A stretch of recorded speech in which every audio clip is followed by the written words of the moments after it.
Hello दोस्तों, आप सभी का हमारे YouTube channel history with Idris Khan में आप सभी का स्वागत है। दोस्तों, जैसे कि आप सभी को पता है, हमारे यूट्यूब चैनल पर हिस्ट्री के जो मोस्ट इम्पोर्टेंट टॉपिक होते हैं, जिनसे एग्ज़ाम में बार बार क्वेश्चन पूछे जाते हैं, हम उन सभी टॉपिक को बहुत ही आसान भाषा में, ट्रिक के माध्यम से या ईजी वे में समझाने की कोशिश करते हैं। इसके लिए हमने कई सारे वीडियो हमारे यूट्यूब चैनल पर अपलोड कर दिए हैं, जिनको अगर आप देखना चाहते हो तो आप हमारे यूट्यूब चैनल के प्लेलिस्ट में जाकर उन सभी वीडियो को देख सकते हो। और वो वीडियो काफ़ी ज़्यादा इंपॉर्टेंट है। NTA UGC net, TGT exam, PGT exam या अदर स्टेट के जितने भी जो भी एग्ज़ाम हो रहे हैं, उन सभी एग्ज़ामों में वहाँ से क्वेश्चन देखने को मिल जाते हैं। तो वो क्वेश्चन को अच्छी तरीके से सोल्व करने के लिए उन वीडियो को जाकर आप ज़रूर देखें। इसके अलावा चैनल पर नए हो तो चैनल को आप ज़रूर सब्सक्राइब कर लें। आज के वीडियो की अगर हम बात करें, आज के वीडियो के अंदर हम मुग़ल कालीन साहित्य के अंदर औरंगजेब के काल के जो प्रमुख साहित्य है, यानी कि जिन साहित्य से औरंगजेब के काल की हमको जानकारी मिलती है, उन सभी के ऊपर आज हम विस्तार से बात करने वाली हैं। जिसमें हम सुजान राय भंडारी, ईश्वरदास नागर, मोहम्मद काजिम सिराजी, काफ़ी खां और भी कई सारे इतिहासकार जो विद्वान हुए हैं औरंगजेब के समय के, उन सभी के ऊपर आज हम विस्तार से बात करने वाले हैं। तो दोस्तों, काफ़ी ज़्यादा इंपॉर्टेंट वीडियो रहने वाला है, क्योंकि अगर लिटरेचर से अगर आपसे क्वेश्चन पूछा जाता है तो खास करके मुग़ल लिटरेचर में औरंगजेब के साहित्य से क्वेश्चन पूछा ही जाता है। NTA UGC नेट के अंदर तो कई बार यहाँ से मैच करने वाला क्वेश्चन पूछा जाता है। तो ये वीडियो आपके लिए काफ़ी ज़्यादा हेल्पफुल रहने वाला है, तो वीडियो को आप बिल्कुल भी स्किप ना करें, वीडियो पूरा ज़रूर देखें। जो भी आपके डाउट है, जो भी आपके कन्फ्यूजन है, वो इस वीडियो में बिल्कुल क्लियर होने वाले हैं। तो चलते हम स्लाइड के ऊपर जाएं। इस वीडियो को बहुत ही अच्छी तरीके से हम आज कंप्लीट करने वाले हैं इस टॉपिक को, तो वीडियो को बिल्कुल भी स्किप नहीं करना है। तो दोस्तों, स्लाइड के ऊपर आ चुके हैं। तो आज के इस वीडियो के अंदर हम औरंगजेब कालीन साहित्य के ऊपर बात करने वाले हैं, जिसके अंदर हम औरंगजेब के काल के जितने भी विद्वान हुए हैं, जितने भी इतिहासकार हुए हैं, जितने भी साहित्यकार हुए हैं, जिनसे हमको औरंगजेब के काल की, औरंगजेब के समय के तत्कालीन समाज की, साम्राज्य की, अभियानों की जितनी भी जो भी जानकारी हमको प्राप्त होती है, उन सभी के ऊपर आज हम विस्तार से बात करने वाले हैं। तो सबसे पहले बात कर लेते हैं हम महत्वपूर्ण साहित्य और उनके लेखकों के ऊपर बात कर रहे हैं। तो सबसे पहले नाम आता है सुजान राय भंडारी का। तो सुजान राय भंडारी जो थे, ये औरंगजेब के दरबार में रहते थे, और इनकी जो पुस्तक थी खुलासात उत तवारीख, ये मोस्ट इंपॉर्टेंट है दोस्तों। ये एग्ज़ाम के अंदर पूछी जा चुकी है। NTA UGC नेट के अंदर भी, TGT PGT एग्ज़ाम के अंदर भी ये क्वेश्चन पूछा जा चुका है कि खुलासात तवारीख के लेखक कौन है। तो ये सुजान राय भंडारी की पुस्तक है।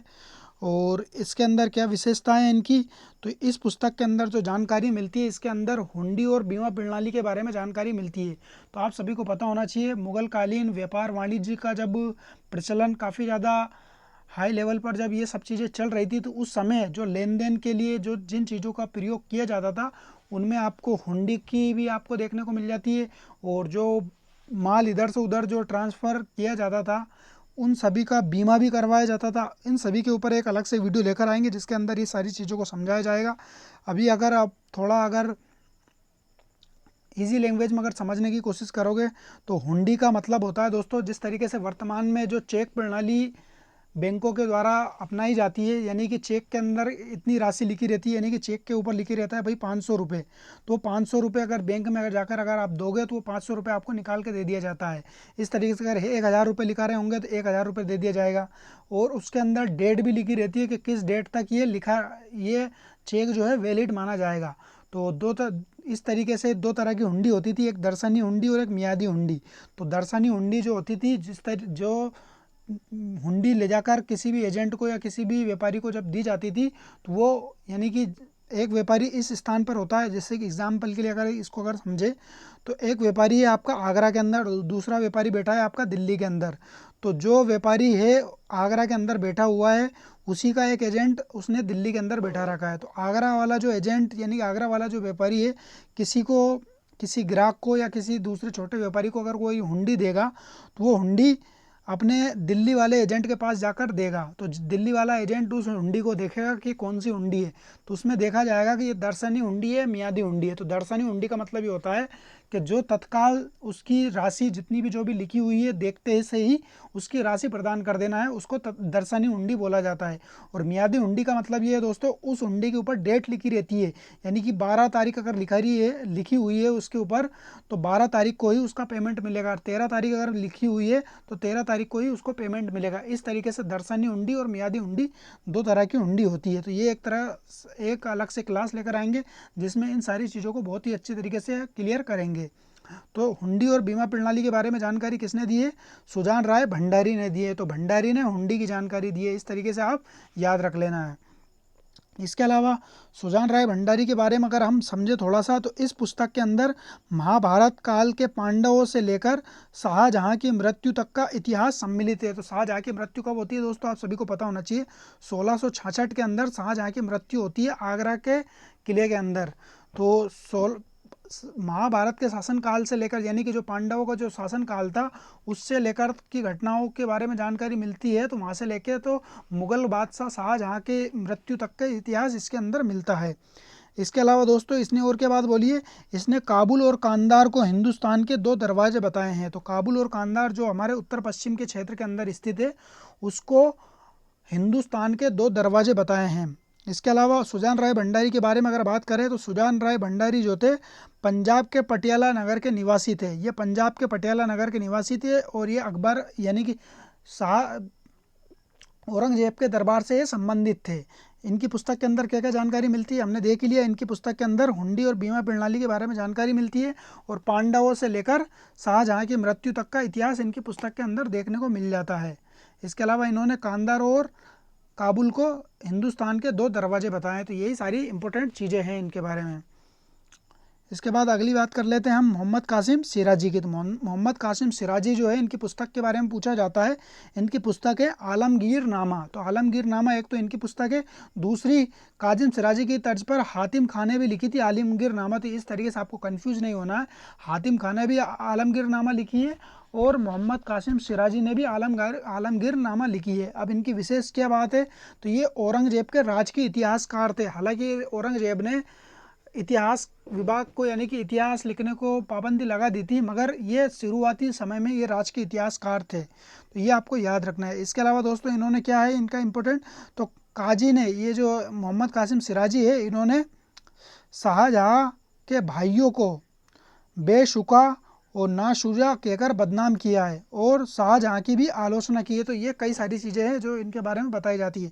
सबसे ज़्यादा इंपॉर्टेंट बात यह है कि इनकी पुस्तक को आपको याद रखना है। आलमगीर नामा के लेखक कौन है, तो मोहम्मद कासिम सिराजी है, जो औरंगजेब के सरकारी इतिहासकार थे, यानी कि राज के इतिहासकार थे। यही सारी चीज़ें आपको याद रखना है।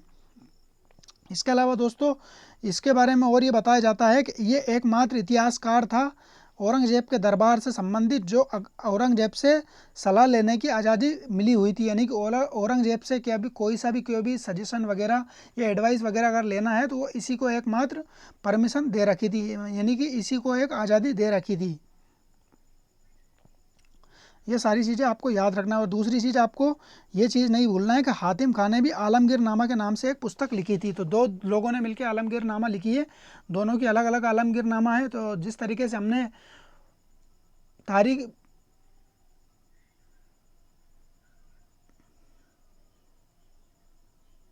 जिस तरीके से हमने बरनी की तारीख फ़िरोज़ शाही देखी थी, तो बरनी की तारीख फ़िरोज़ शाही और अफीफ़ की तारीख फ़िरोज़ शाही, तो उसी तरीके से आपको आलमगीर नामा भी दो देखने को मिलेगी। एक तो काजिम सिराजी की आलमगीर नामा और दूसरी आपकी हातिम खां की आलमगीर नामा।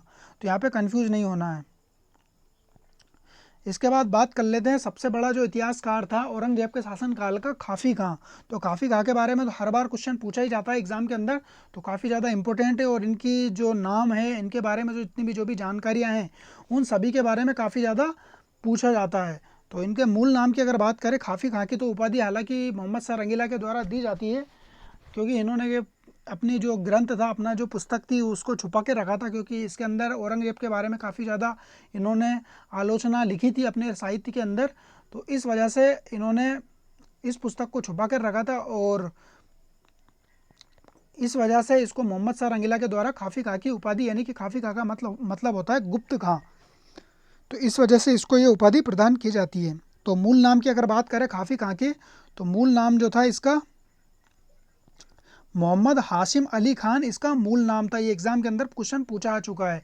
मोहम्मद हाशिम अली खान किसका मूल नाम है? तो खाफी खां का मूल नाम है, ये आपको याद रखना है।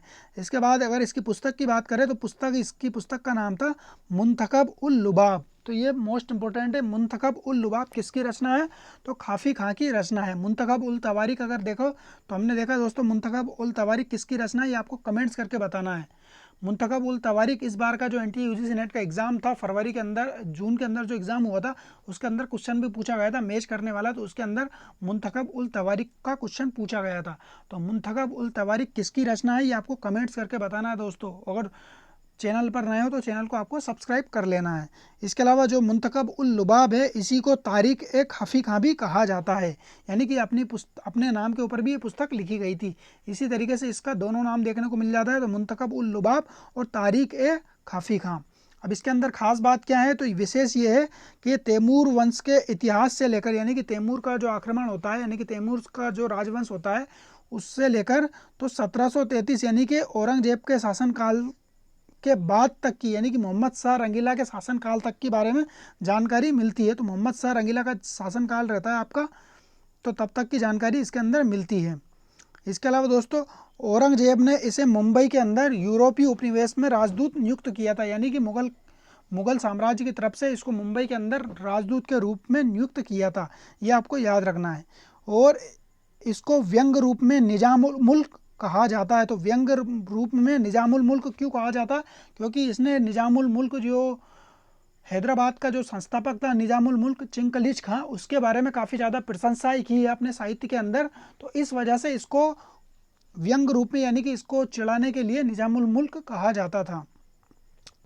खाफी खां की उपाधि मोहम्मद शाह रंगीला के द्वारा इसको प्रदान की जाती है क्योंकि इसने पुस्तक छिपाई थी। और पुस्तक छिपाने का कारण क्या था? क्योंकि इसने मुगल बादशाह औरंगजेब के बारे में काफ़ी ज़्यादा आलोचनाएं लिखी थी अपने साहित्य के अंदर, इस वजह से इसको खाफी खां की उपाधि मोहम्मद शाह रंगीला के द्वारा प्रदान की जाती है।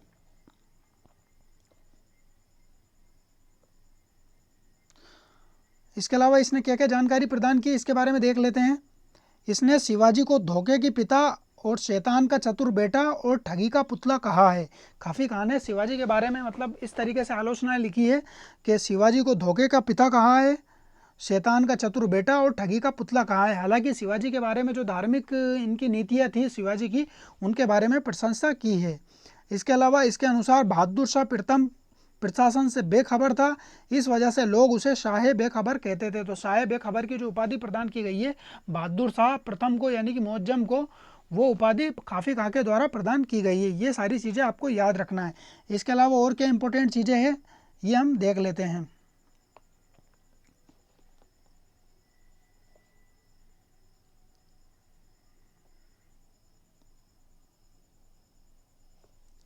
ये औरंगजेब के जितने भी जो भी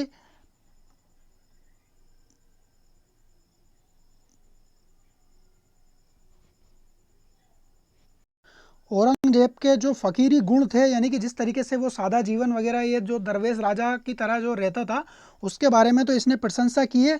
हालांकि औरंगजेब का जो प्रशासनिक जो नीतियाँ थी उसके बारे में इसने निंदा की है। और औरंगजेब का एक घोर आलोचक था, इस वजह से इसने अपनी जो पुस्तक थी मुंतखब उल लुबाब, इसको इसने छुपा कर रखा था। और निजामुल मुल्क का जो शासनकाल आता है, यानी कि हैदराबाद का निजाम जो रहता है चिंकलिज खां, उसके शासनकाल में जाकर ये पुस्तक को निकालता है। और फर्रुख शहर के काल में ये दीवान के पद पर नियुक्त रहता है। इसके अलावा इसने औरंगजेब के बारे में एक स्टेटमेंट भी दिया है, वो हम देख लेते हैं। औरंगजेब को इसने समस्त तैमूर वंश के सम्राटों तथा सिकंदर लोदी के समय के सल्तनत काल के शासकों की भक्ति और तपस्या एवं न्यायप्रियता में सर्वश्रेष्ठ बताया है, यानी कि औरंगजेब के बारे में ये बात बोली है। इसके अलावा इसने किसानों को जो सताया जाता था मुगल काल में, उसके बारे में भी इसने लिखा है। उसने बताया कि रैयत मुगल नाम और कौम से डरती थी। तो रैयत यानी कि प्रजा जो थी वो मुगल नाम और कौम से डरती थी, इतनी ज़्यादा इन्होंने आतंक मचा रखा था, इसके बारे में इन्होंने ये बात बोली है। और इसके अलावा औरंगजेब के जो नीतियाँ थी काजियों के बारे में बताया इसने कि औरंगजेब ने काजियों का राजकाज इस तरह से प्रतिष्ठित कर दिया था कि साम्राज्य के अन्य अधिकारी उनसे ईर्ष्या करने लगे थे, यानी कि काजियों को काफ़ी ज़्यादा इसने छूट दे रखी थी। इसके अलावा इसने धार्मिक नीति की जो है यहाँ पे हमको देखने को मिली है और शिवाजी के बारे में धार्मिक नीति की प्रशंसा की है। और जो सैयद बंधु थे उनके ये समर्थक था, सैयद बंधुओं का काफ़ी ज़्यादा ये समर्थक था। और अंग्रेज़ों को इसने लुटेरा कहा। ये सारी चीज़ें आपको याद रखना है दोस्तों। इसके बाद बात कर लेते हैं हम ईश्वरदास नागर की। थी ईश्वरदास नागर की अगर पुस्तक की बात करते हैं तो इन्होंने पुस्तक लिखी थी फुतूहत आलमगिरी। तो फुतूहत सलातीन तो आपकी इसामी की पुस्तक है और यहाँ पे फुतूहत आलमगिरी की जो पुस्तक है वो ईश्वरदास नागर के द्वारा लिखी जाती है। तो ईश्वरदास नागर की पुस्तक का नाम क्या है? फुतूहत आलमगिरी। और इनकी विशेष बात क्या है? इस पुस्तक के अंदर औरंगजेब की जितनी भी जो भी विजय हुई है, यानी कि औरंगजेब के जितने भी जो भी अभियान हुए हैं उनको लिपिबद्ध किया गया है। और इस पुस्तक के अंदर राजस्थान का इतिहास जानने हेतु सबसे ज़्यादा उपयोगी ग्रंथ माना जाता है। तो अगर इस पुस्तक के बारे में अगर देखा जाए तो राजस्थान के अंदर जो औरंगजेब के द्वारा जो अभियान किया जाता है मेवाड़ और मारवाड़ के ऊपर, उसके बारे में भी जानकारी मिलती है, अहोम के बारे में भी जानकारी मिलती है और दक्षिण भारत में जो अभियान किए जाते हैं उसके बारे में भी जानकारी मिलती है। इसके अलावा ईश्वरदास ने जय सिंह को, यानी कि ईश्वरदास ने जय सिंह के बारे में बताया है कि जय सिंह जो था औरंगजेब की अक्ल के ताले की चाबी था। ये बात यहाँ पे बताई गई है। ये काफ़ी ज़्यादा इंपॉर्टेंट स्टेटमेंट है और ये NTUGC नेट के अंदर पूछा जा चुका है, ये आपको याद रखना है। तो किसने ये बात बोली है कि जय सिंह को औरंगजेब के ताले की चाबी किसने बताया है? ईश्वरदास नागर ने बताया। ये सारी चीज़ें आपको याद रखना है दोस्तों, काफ़ी ज़्यादा इंपॉर्टेंट है और लगभग 2014 या 13 के आसपास ये क्वेश्चन पूछा जा चुका है NTUGC नेट के अंदर। इसके अलावा साकी मुस्ताहिद खान के बारे में क्वेश्चन पूछा जाता है। तो साकी मुस्ताहिद खान की अगर पुस्तक की बात करें तो मासिर आलमगिरी पुस्तक जो थी साकी मुस्ताहिद खान के द्वारा लिखी जाती है। ये काफ़ी ज़्यादा इंपॉर्टेंट पुस्तक है और इसमें काफ़ी ज़्यादा जानकारी भी हमको मिलती है, तो वो देख लेते हैं। ये जो पुस्तक थी औरंगजेब का अर्ध सरकारी इतिहासकार था, यानी कि औरंगजेब के समय तो जो सरकारी इतिहासकार था वो तो आपका मोहम्मद काजिम सिराजी था, यानी कि अर्ध सरकारी इतिहास जो लिखा गया है वो साकी मुस्ताहिद खान के द्वारा लिखा गया है। और सर यदुनाथ सरकार ने मुगल काल का गजट कहा है। इनकी जो पुस्तक है मासिर आलमगिरी, इसको सर यदुनाथ सरकार ने मुगल काल का गजट कहा, ये इम्पोर्टेंट है। और इनकी जो पुस्तक है साकी मुस्ताहिद खान की, उसके अंदर सतनामी विद्रोह के बारे में जानकारी मिलती है। उन्होंने बताया है कि युद्ध की आवश्यक सामग्री की कमी होते हुए भी उन्होंने महाभारत की महान लड़ाई सा दृश्य प्रस्तुत किया, यानी कि औरंगजेब के द्वारा जब सतनामियों के विद्रोह को दमन करने के लिए सेना को पहुँचाया जाता है तो उस सेना के लिए, उस सेना के विरुद्ध सतनामी लोग इतनी अच्छी तरीके से अपनी लड़ाई को संचालित करते हैं, तो उसके बारे में साकी मुस्ताहिद खान ने ये स्टेटमेंट दिया है। उन्होंने बताया कि ना तो इनके पास सामग्री थी, ना कोई सा इनके पास औजार वगैरह इस तरीके कोई चीज़ें थी, इसके बावजूद भी उन्होंने महाभारत की जो युद्ध होता है उस तरीके का युद्ध इन्होंने प्रस्तुत करके दिखाया। ये बात यहाँ पे साकी मुस्ताहिद खान के द्वारा बताई गई है। और साकी मुस्ताहिद खान का ग्रंथ कौन सा है? मासिर आलमगिरी। इसके अलावा औरंगजेब ने अपने शासनकाल के 13वें वर्ष बादशाह और शहजादे के बेगमों के खर्चों में कमी कर दी थी, ये बात यहाँ पे बताई गई है। तो बेगमों और बादशाह और राजकुमारों के जो खर्चों में कटौती की गई थी औरंगजेब के द्वारा, उसके बारे में यहाँ पे जानकारी प्रदान की गई है। ये काफ़ी ज़्यादा इम्पोर्टेंट है। इसके अलावा औरंगजेब के बारे में बताया दोस्तों, तो औरंगजेब की धर्म की शक्ति और अल्लाह में उसकी लगन की भव्यता को देखकर गर्वीले राजाओं, यानी कि गर्व वाले राजाओं को काट मार गया और वे दीवार की ओर मुंह फेर के बूतों की तरह भौचक्के खड़े रह गए। ये काफ़ी ज़्यादा इंपॉर्टेंट स्टेटमेंट है और ये NTUGC नेट के अंदर पूछा जा चुका है, ये आपको याद रखना है। तो ये वाला स्टेटमेंट साकी मुस्ताहिद खान के द्वारा दिया गया है। ये सारी चीज़ें आपको याद रखना है। इसके बाद हम अबुल फजल मामूरी की बात कर लेते हैं। अबुल फजल मामूरी की जो ग्रंथ है वो तारीख़ औरंगजेब है, मगर इसमें एक बात, स्पेशल बात ये है कि इन्होंने जो एक ग्रंथ लिखा था, ये पूरे ग्रंथ को जो चोरी कर लिया जाता है खाफी खां के द्वारा। तो खाफी खां को यहाँ पे साहित्य का चोर की संज्ञा प्रदान की जाती है। तो खाफी खां ने जो अपना ग्रंथ लिखा है मुंतखब उल लुबाब, उसके अंदर अबुल फजल मामूरी का जो ग्रंथ था तारीख़ औरंगजेब, इसको पूरा एडोप्ट कर लिया जाता है। इस वजह से काफ़ी खां को साहित्य का चोर भी कहा जाता है, वो हम देखेंगे। तो विशेष क्या है, इन्होंने जागीरदारी संकट को बेजागिरी की समस्या बताया, यानी कि यहाँ पे जागीर मिल ही नहीं रही थी किसी को भी, तो वो बेजागिरी की समस्या इन्होंने बताया है। तो औरंगजेब के शासनकाल में जो जागीरदारी संकट पनपता है उसको इन्होंने बेजागिरी की समस्या बताया है। इसके अलावा काफ़ी खां ने इनकी रचना तारीख औरंगजेब को अपने साहित्य में पूर्णता से सम्मिलित कर लिया था। इसके कारण आधुनिक इतिहासकारों ने काफ़ी खां को साहित्य का चोर बताया है।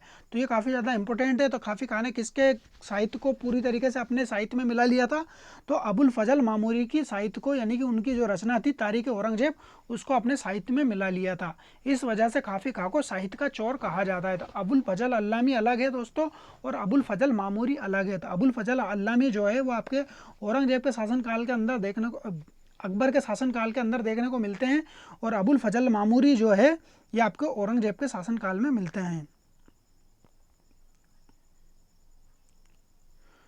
इसके बाद भीमसेन कायस्थ बुरहानपुरी की बात कर लेते हैं। भीमसेन कायस्थ बुरहानपुरी जो है, इनके जो रचना लिखी है इन्होंने, उसके अंदर औरंगजेब के शासनकाल की जो दक्षिण की जो गतिविधियाँ हुई थी, दक्षिण के जो अभियान हुए थे, उनके बारे में जानकारी मिलती है। इनकी पुस्तक का नाम है नुस्खा ए दिलकुशा। काफ़ी ज़्यादा इंपॉर्टेंट पुस्तक है नुस्खा ए दिलकुशा, और ये एग्ज़ाम के अंदर बार बार पूछी जाती है। इसके बारे में विशेष बात क्या है देख लेते हैं। यह पुस्तक तत्कालीन दक्षिण भारत के इतिहास जानने हेतु उपयोगी पुस्तक है, और इस पुस्तक को यदुनाथ सरकार ने भी एक स्टेटमेंट दिया है। यदुनाथ सरकार ने भीमसेन को एक महान संस्मरण लेकर कहा है, यानी कि भीमसेन के द्वारा जो पुस्तक लिखी जाती है एक संस्मरण पुस्तक है, यानी कि इनके द्वारा सारी चीज़ों को देख परखने के बाद फिर ये एक जगह बैठकर संस्मरण कर कर अपनी पुरानी बातों को, यानी कि फ्लैशबैक में जा जाकर इस पुस्तक की रचना लिखी है। इस वजह से यदुनाथ सरकार ने भीमसेन को एक महान संस्मरण लेकर कहा है। क्या इन्होंने स्टेटमेंट दिए हैं? दक्षिण भारत के बारे में इन्होंने बताया कि मुगल फौजियों ने फसलों को बर्बाद कर दिया, किसान जमीन छोड़कर भागे और बाकी मराठा से जा मिले, यानी कि इतनी ज़्यादा इन लोगों को परेशान किया गया। दक्षिण भारत के जो किसान थे उनको इतना ज़्यादा परेशान किया गया कि वो मराठों से जाके मिले, मुगल किले जीतने में लगे हुए थे और मराठा ज़मीन पर कब्जा कर रहे थे। तो ये पूरा स्टेटमेंट भीमसेन बुरहानपुरी के द्वारा दिया जाता है।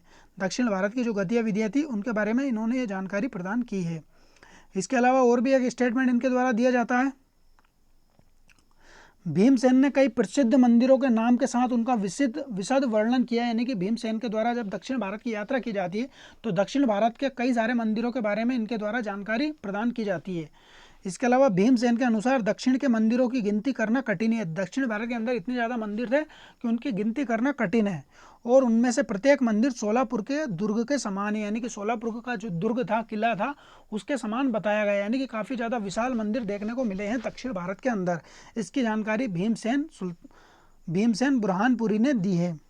इसके अलावा औरंगजेब ने खिरकी का नाम बदलकर औरंगाबाद कर दिया था। तो खिरकी की जो स्थापना की थी, आप सभी को पता होना चाहिए दोस्तों, खिरकी की जो स्थापना की थी वो अहमदनगर का जो प्रधानमंत्री था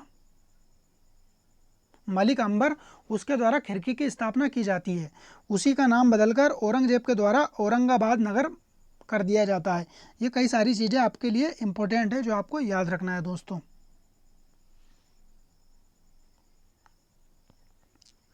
इसके अलावा अन्य महत्वपूर्ण साहित्य की अगर बात कर लेते हैं, कौन से आपके अन्य महत्वपूर्ण साहित्य, तो शिहाबुद्दीन तालिस के द्वारा एक ग्रंथ लिखा जाता है, एक साहित्य लिखा जाता है, फातिया इब्रिया। फातिया इब्रिया के अंदर जो औरंगजेब के शासनकाल के अंदर जो सबसे पहला अभियान किया जाता है, अहोम अभियान, यानी कि 1661 के लगभग यह अभियान किया जाता है मीर जुमला के द्वारा। उस अभियान के बारे में जानकारी मिलती है दोस्तों। अहोम अभियान के बारे में जानकारी फातिया इब्रिया के अंदर मिलती है, काफ़ी ज़्यादा इंपॉर्टेंट है।